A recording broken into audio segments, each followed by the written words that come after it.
یا اللہ یا رحمان یا رحیم یا کریم۔ دیکھو ساری دنیا کے اندر سب سے پاورفل عقیدے کے اعتبار سے، یقین کے اعتبار سے اگر کوئی شخصیت پائی جاتی ہے تو وہ مسلمان پایا جاتا ہے۔ کون پایا جاتا ہے؟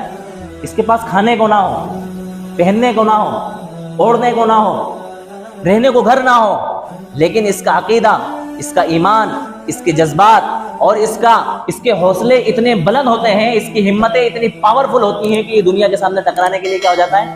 تیار ہو جاتا ہے۔ کہاں سے آتی ہے اس کے اندر اتنی بڑی طاقت، اتنی انرجی اس اہل ایمان کے اندر پیدا کہاں سے ہوتی ہے؟ یہ اسی تعلق سے پیدا ہوتی ہے جو اس مرد مومن کا تعلق کس سے جڑا ہوا ہے؟ اللہ تعالیٰ سے جڑا ہوا ہے۔ دنیا اسی کی تو محنت کر رہی ہے کہ اس کے اندر کسی بھی طرح سے اس کی میموری کو چینج کر دیا جائے اور تبدیل کر دیا جائے، اور یہ جو اتنا پاورفل ہے اور اس کا عقیدہ اتنا مضبوط ہے کہ یہ دنیا کی کسی بھی طاقت سے ٹکرانے کے لیے تیار ہے، اس کو کسی نہ کسی طریقے سے کیا کیا جائے؟ ختم کیا جائے۔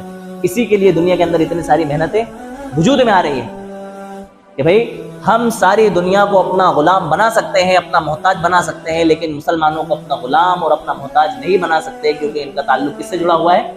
ان کے اللہ تعالیٰ سے جڑا ہوا ہے۔ یہ ہر چیز میں کہتے ہیں کس سے ہوتا ہے؟ اللہ تعالیٰ سے ہوتا ہے۔ نفع کون پہنچاتا ہے؟ اللہ تعالیٰ پہنچاتا ہے۔ نقصان کون پہنچاتا ہے؟ اللہ تعالیٰ پہنچاتا ہے۔ بیماری کون دیتا ہے؟ اللہ تعالیٰ۔ شفا کون دیتا ہے؟ اللہ تعالیٰ۔ تو اس کا تعلق نفع اور نقصان کے لیے کس کی طرف پہنچا ہوا ہے؟ اللہ تعالیٰ کی طرف پہنچا ہوا ہے۔ یہی وہ تعلق ہے، یہی وہ پاور ہے جو اس کو غلام بننے نہیں دے رہا ہے، جو اس کو محتاج بننے نہیں دے رہا ہے۔ لہٰذا اس قوم کو بے حیا بنا کر کے، اس کو بے غیرت بنا کر کے، اس کو بے شرم بنا کر کے، اور اس کے اندر بددینی پیدا کر کے، اس کے مدارس، مساجد، مکاتب جو اس کے دین کے قلعے ہیں، ان قلعوں کو ختم فرما کر کے اس کو بھی کیا بنایا جائے؟ غلام بنایا جائے، اس کو بھی بے غیرت بنایا جائے، اس کو بھی بددین اور بے حیا بنایا جائے۔ یہ کوششیں دنیا کے اندر چل رہی ہیں۔ آپ دیکھیں اسپین کا حال، جس کو پہلے کے زمانے میں اندلس کہا جاتا ہے، یہ بڑا دینی مرکز ہوا کرتا تھا، بڑے بڑے علماء، محدثین، مفسرین، فقہاء یہاں پر پیدا ہوئے، کائی کے اندر؟ اندلس کے اندر۔ وہاں کی عوام کا ربط علماء سے ختم ہوا، اور وہاں کے علماء کا ربط اور تعلق عوام سے ختم ہوا۔ ایک دوسرے کا جب تال میل بگڑا تو یہ مصیبت وہاں آئی کہ آج وہاں کوئی اسلام کا نام لینے والا نہیں ہے۔ ان کے بچوں کو اور بچیوں کو عیسائیوں نے اپنے گھروں میں رکھ لیا، مردوں کو قتل کر دیا، اور عورتوں کے ساتھ عصمت دری کی گئی، ان کی عزتوں کو لوٹا گیا، ان سے ناجائز تعلقات قائم کیے گئے، زنا خوری کا بازار گرم ہوا، مسلمان عورتوں کی آبروؤں کو جو ہے نا تار تار کیا گیا۔ یہ اسپین کے حالات ہیں۔ جب انہوں نے اپنے وقت کے علماء کی قدر نہیں کری اور آپس میں علماء اور عوام کا ربط ٹوٹا اور تعلق ٹوٹا، تو یہ مصیبت پڑی کہ وہاں کے سارے مدارس مسمار کر دیے گئے، ختم کر دیے گئے، سارے لوگوں کو بددینی کے اندر کنورٹ کر دیا گیا، عیسائی بنا لیا گیا۔ میرے یاروں، وہی تاریخ ہمارے اس ملک میں اور دنیا کے اندر دہرائی جانے کی ناپاک سازشیں اور کوششیں سرگرم ہیں، کسی نہ کسی بہانے سے، کہ یہ لوگ بددین ہو جائیں، ان کے محفوظ قلعوں کو، دینی قلعوں کو کیا کر دیا جائے؟ مسمار اور ختم کر دیا جائے۔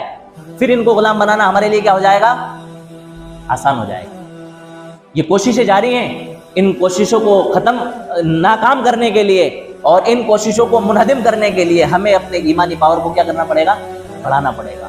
ہمیں اپنے ہر گھر میں مدرسہ قائم کرنا پڑے گا۔ اس کا مطلب یہ ہرگز نہیں ہے کہ ہم کسی بھی حافظ صاحب کو بلا کر کے اپنے گھر پر کیا کروا دیں؟ تعلیم دلوا دیں۔ نہیں، گھروں پر وہ دینی تعلیم کا ماحول نہیں مل پاتا ہے جو مسجد کے اندر، مکتب کے اندر اور مدرسے کے اندر مل پاتا ہے۔ ہم اپنے بچوں کو اسکولی تعلیم دلانے کے ساتھ ساتھ مسجدوں کے اندر ایسا مکتب کا نظام قائم کریں کہ جو سارے ملک کے لیے اور سارے شہر کے لیے آئیڈیل بنے، جہاں سے ہمارے بچے دینی تعلیم حاصل کریں، دینی حلقے قائم ہوں۔ دیکھو مسجد نبوی صرف مسجد نہیں تھی، وہ مدرسہ بھی تھا، وہاں پر حکمرانی بھی ہوتی تھی، وہاں پر دینی تعلیم کے حلقے بھی لگتے تھے، وہاں قرآن بھی سکھایا جاتا تھا، وہاں حدیث بھی سکھائی جاتی تھی۔ اللہ کے رسول صلی اللہ علیہ وسلم کا پہلا مدرسہ کیا ہے؟ غار ہرا، جہاں پر سب سے پہلے یہ 5 آیتیں نازل ہوئی جن کو میں نے خطبے کے اندر پڑھا۔ یہ سب سے پہلا مدرسہ، سب سے پہلے شاگرد اللہ کے رسول، اور سب سے پہلے استاد خود اللہ تبارک و تعالیٰ، اور ان دونوں کے درمیان میں واسطہ حضرت جبرائیل علیہ السلام۔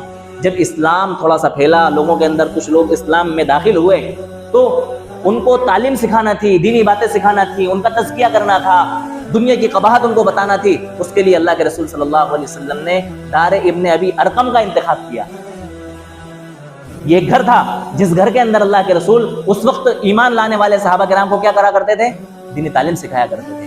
اس کے بعد جب صحابہ کرام اور اللہ کے رسول ہجرت کر کے مدینہ منورہ تشریف لائے تو آپ نے ایک جگہ قائم کی اصحاب صفہ کے نام سے، جو کہ آج بھی مسجد نبوی میں اللہ کے رسول صلی اللہ علیہ وسلم کے حجرے کے بالکل پیچھے والے حصے میں یہ چبوترا قائم ہے، جس کو صفہ کے نام سے جانا جاتا ہے اور یاد کیا جاتا ہے۔ یہ تیسرا مدرسہ اللہ کے رسول نے قائم کیا، جس کے اندر صحابہ کرام کی بڑی ٹیم تیار ہوئی، جنہوں نے دینی علوم کو حاصل کیا، دنیاوی علوم کو بھی حاصل کیا، اور دنیا کے اندر ان علوم کو کیا کرا، پھیلایا۔ آج مسلمان کس پستی کا شکار ہے؟ اس کا تو رشتہ پہلے ہی دن سے علم کے ساتھ جوڑا گیا ہے، لیکن علم کے اندر سب سے زیادہ اگر بچھڑا ہوا ہے تو وہ کون ہے؟ ایمان والا ہے، مسلمان ہے۔ لہٰذا ہمیں چاہیے کہ ہم ایک وقت فاقہ کر کے اپنی نسلوں کو اچھے علوم دلوائیں، اچھی تعلیم ان کو دلوائیں۔ دیکھو علم دو طرح کا ہوتا ہے، میں نے بتلایا تھا کہ ایک دینی اور ایک دنیاوی۔ دینی جو علم ہوتا ہے وہ حقیقی معنی میں علم ہوتا ہے، کیونکہ اس کے ذریعے اللہ تعالیٰ کی پہچان ہوتی ہے، اور دنیاوی جو علم ہوتا ہے وہ علم نہیں بلکہ کیا ہے، معلومات ہے، جانکاری ہے۔ آپ کو پتہ چلا، آپ نے میڈیکل سائنس سے پڑھا تو آپ کو پتہ چلا کہ یہ ٹیبلٹ دینے سے آپ کا یہ درد ختم ہو جائے گا، یہ گولی دینے سے آپ کا بخار چلا جائے گا، اس طرح کا آپریشن کرنے سے آپ کی بیماری کیا ہو جائے گی، ختم ہو جائے گی۔ یہ آپ کو معلومات حاصل ہوئی، علم حاصل نہیں ہوا۔ علم کے ذریعے آپ کے اندر خوف پیدا ہوتا ہے، ڈر پیدا ہوتا ہے، اللہ کی پہچان پیدا ہوتی ہے، اللہ کے ایک ہونے کا یقین پیدا ہوتا ہے، اور اللہ سب کچھ کرتے ہیں اس کا یقین کیا ہوتا ہے، پیدا ہوتا ہے۔